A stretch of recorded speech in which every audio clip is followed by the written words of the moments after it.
friends, Laura A. Grace here, the author of Dear Author, Letters from a Bookish Fangirl, and Team Lines of Poetry collection, and Gathering Faith, my upcoming manga, which I really hope will be releasing this spring. Welcome to the new year, my friends. I hope you guys had just fantastic holidays. It is just really exciting to be kicking off my first light novel recommendation for this year. And even more exciting is this is an indie light novel, and I just love supporting indie authors, and it is so exciting to me when I meet other indie mangaka or indie light novelists,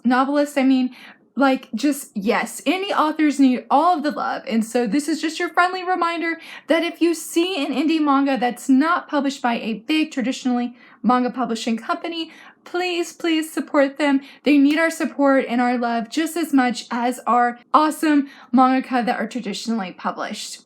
And that said, light novel is Loading Life by E.N. Chaffin. I think that's how you say her last name. And look how fun this cover is.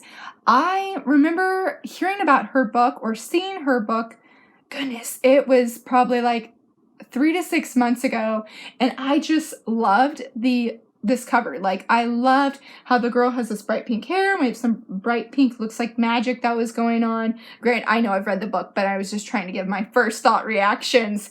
And then having him look like he was a pretty hardcore fighter, and just, I loved the font. It really gives off a gaming style kind of font and such. And then I like the background. It sort of reminds me of like teleportation kind of thing. And I will say that since reading Loading Life, this is a really accurate cover, and I love Annie Mae and Hiro. Hiro's like our actual hero, that's his name, Hiro and Annie Mae.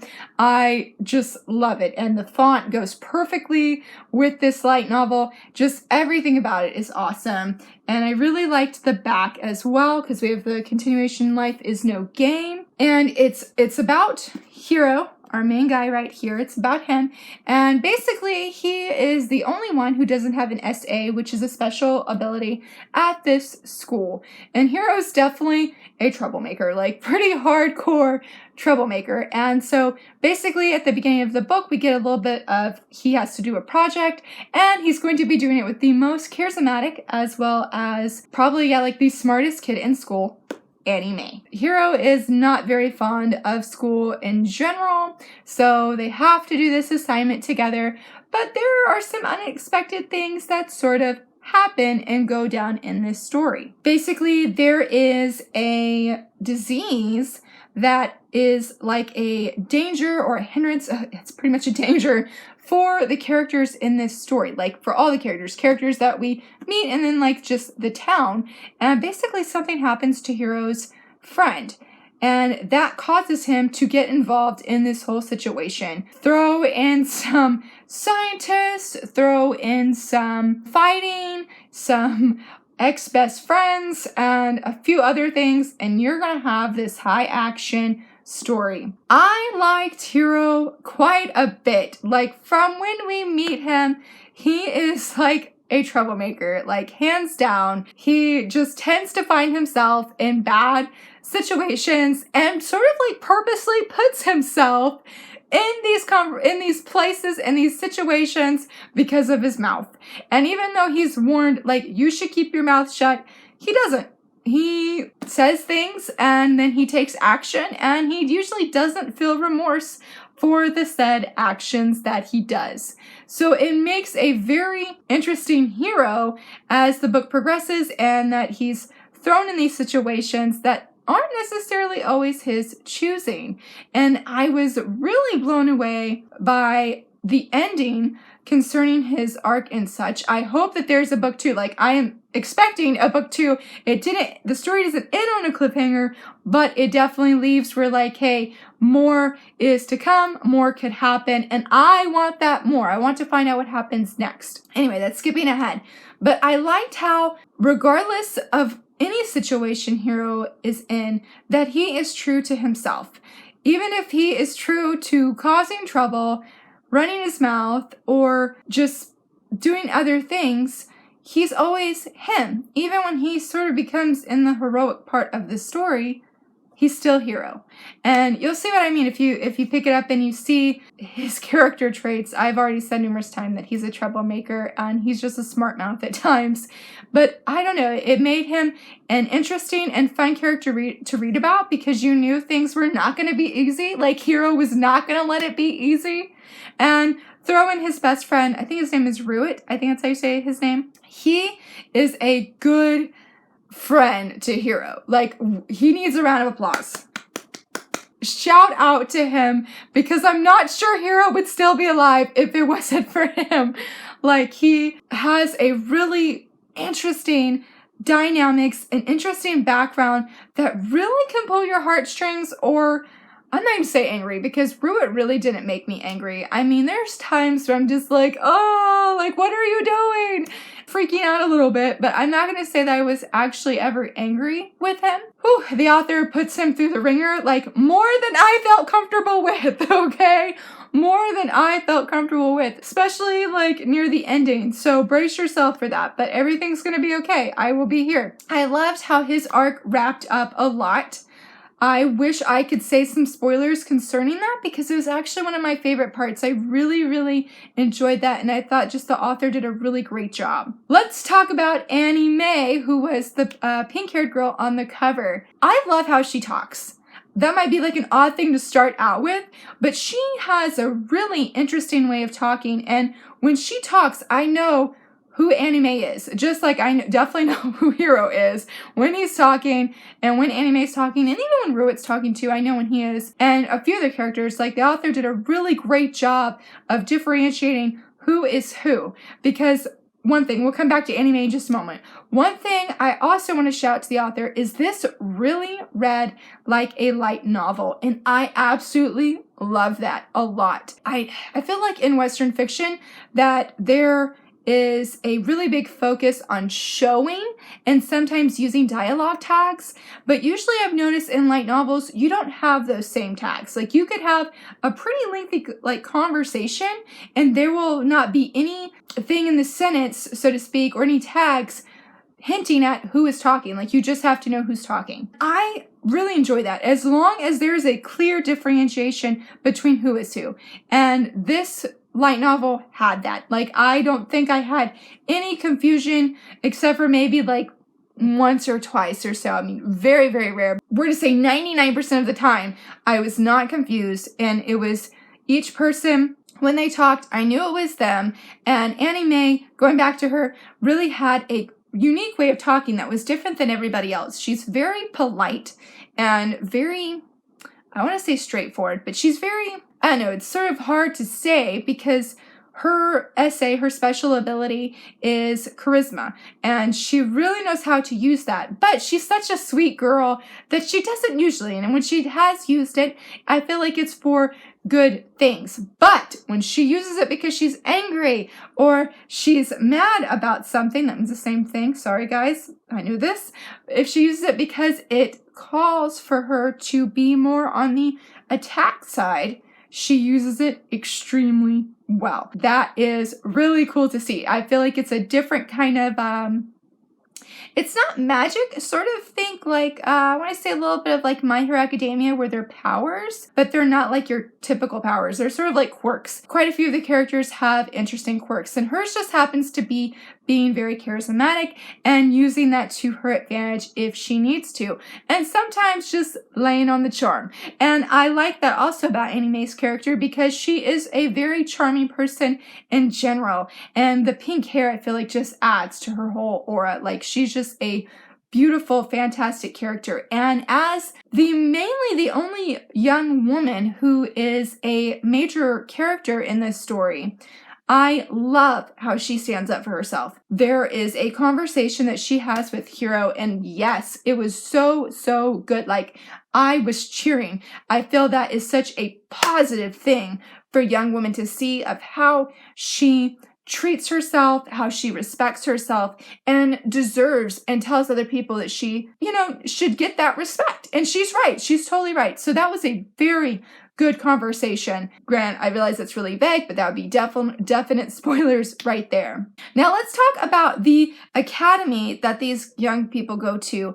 I liked Mr. Kirkland. He is the teacher, and I did see some of the, I don't know if tropes is the right word, but I guess I feel like some of the elements from anime that I really liked, especially with Mr. Kirkland. I really, really liked him a lot. There are just so many different things I enjoyed about his character, and I was glad he was okay. And that's all I'm going to say about Mr. Kirkland. But yeah, just know I was really glad he was okay. Really liked the dynamics of the school a lot. I enjoyed these young people having these special abilities and then seeing them grow in it. And it's very much, thinking about it, it's very much like My Hero Academia in that aspect of where you have these young people who have these special abilities.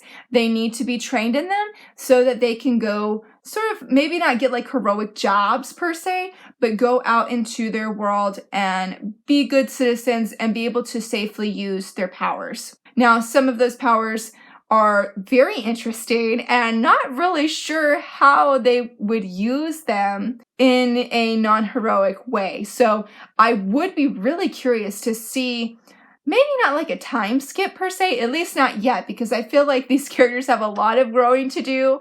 And with certain situations and certain things that happen, I think it's really important for us readers to see some resolution with a certain potential couple that I really, really liked. I thought it was really good. So I really need to see that ship sail, like safely sail. While there is a lot of happy, I'm gonna say happy because Hiro is happy, but he makes life hard.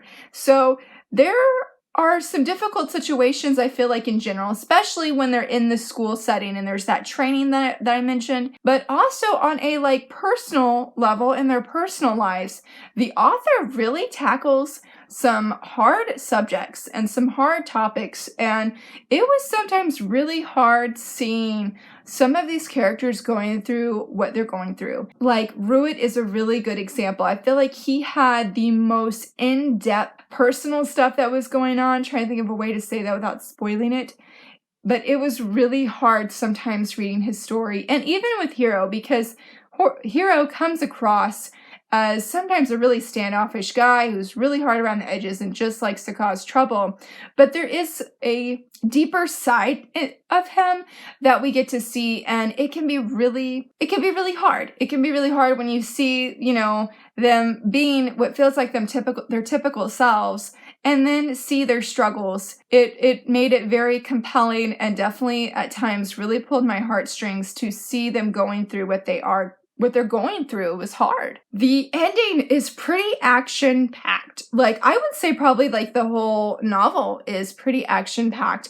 Now, I did feel the ending was a little bit rushed. I would have loved for a little bit more of it to be drawn out, but it is one of my favorite things in anime when you have people who are sort of on two different sides come together for the greater good and go kick butt. I absolutely love that. And this author had it and it was so well done. And I actually wish that it could have been a little bit longer and expounded because I would love to see more of that. It was just so good. I wish I definitely could say more about the ending because there were some really good plot twists that I was not prepared for. And I definitely had a moment where I was just sort of struck in shock. That explains so much to a certain character and why I think the way they are. Spoilers, I can't say, but why they are the way they are in this certain way. I really, really, really enjoyed that. There was only one trope that I wish didn't happen, and that was concerning the villain. I was really bummed about that. I was stuck actually between two different possible people being the villain, and I really didn't want either one of them to be the villain at all, but one of them is... As much as I didn't want him to be the villain, he is very good at what he does, and he's crazy. He is definitely crazy. He fulfilled his role well, and how the book ended, I'm curious to see what happens in book 2. That's all I can say, but I am really curious to see what happens. But yeah, I wish that the ending would have been just a little bit longer because there's a pretty traumatic experience that happens to one of the characters, and why I felt her grief and such at this traumatic experience.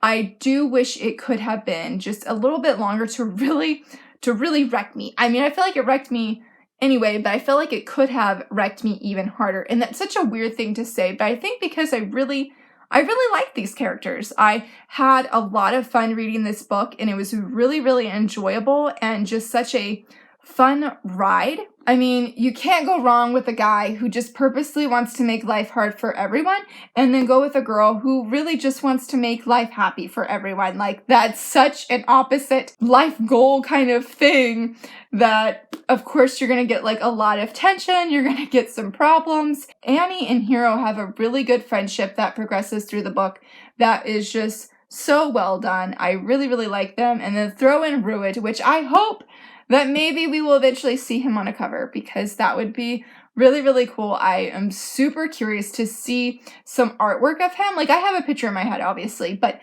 I would love to see like art of him, because he is just such a sweet guy, and for him to be Hiro's best friend and look out for him, like, you just can't help but cheer for him at all, because Hiro needs that kind of person, and I'm thankful that Annie is on his journey as well. Now, one thing I do want to mention before is it is an edgy, clean kind of story. There is some language. There's only one moment. There is sort of a crude conversation. It's very cut short though, and I liked how it was handled, but I was disappointed in Hiro, even though that I do feel that's very accurate and true for Hiro's character. And he really did redeem himself after what he said, and I really liked how that was handled. So that's just something to keep in mind. I would probably give this, I'd say, a PG-13 rating because of the language. There's not really, I mean, there's like violence, but I don't feel the violence is bad or anything. I would just say that the language and probably like that one crude conversation, but that was probably about it. Otherwise, it's a fairly clean story. Definitely a lot of fun. So those are my thoughts on Loading Life. Definitely go check it out on Amazon. I'm not sure if it's on other retailers or not, but it is available on Amazon, and it is a great light novel, guys. It is so much fun. I think a lot of people will relate to some of Hiro and Annie's deeper struggles, but also just enjoy the adventure and see like Hiro and see how much trouble that he can get himself into. And then see will he die in this situation, or is somebody hopefully going to be there to help him. Lots of fun situations and also like stressful situations as well. Let me know, do you like reading light novels? What are some of your favorites? I would love to hear from you guys. And if you enjoyed this video, please give it a thumbs up and subscribe, and thanks so much for watching. Have a great weekend. Bye!